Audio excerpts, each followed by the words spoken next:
நினைக்கிறேன். I am very emotional kind of person. Like Okay. எனக்கு எல்லாமே என்னை அஃபெக்ட் தான் பண்ணும். ஓகே.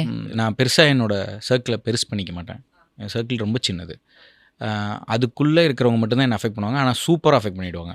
ஆனால் நல்லா இருக்கீங்களா கேட்டால் அப்படின்னாலே என்ன அஃபெக்ட் பண்ணிவிடும். என்ன நீ ஆன்னு மட்டும் சொல்கிறாங்க, நல்லா இருக்கேன்னு சொல்லி அந்த ஆக்சுவலி மாதிரி. எனக்கும் அப்படி ஆகும்னு நினைக்கிறேன். எனக்கு வந்து நார்மலாக பேசுகிற ரொம்ப ஒரு தெரிஞ்ச ஒரு பர்சன் வந்து ரெகுலர் மீட்டரை விட கொஞ்சம் கம்மியாக நம்மக்கிட்ட எதா இருக்கிறாங்கனாலே அது என்ன நம்ம என்ன பண்ணோம் இப்போ நோண்ட ஆரம்பிச்சிருவேன் போய். என்ன என்ன ஏன் ஏன் ஏன் ஏன் இவ்வளோ வேலையை விட்டுட்டு அதை நோண்டுறீங்க. நோண்டுறீங்க. நான் மனசுக்குள்ள ப்ராசஸ் பண்ணுவேன். இப்போ என்னவா இருக்கும் நம்ம எதுவும் பண்ணலையே அது அப்படின்னு. நான் நோண்டுறது வந்து அன்னைக்கு ஃபுல்லாக ப்ராசஸ் பண்ணி முடியாமல் அடுத்த நாள் போய் அப்படிதான். ஸோ தட்ஸ் அப்புறம் நான் எனக்கு என்ன தோணுச்சுன்னா ஐ ட்ரை டு நான் இந்த டைமுக்கு அப்புறமா எனக்கு என்ன தோணுன்னா, ஓகே நம்ம கொஞ்சம் கோல்டாக இருக்கலாம்.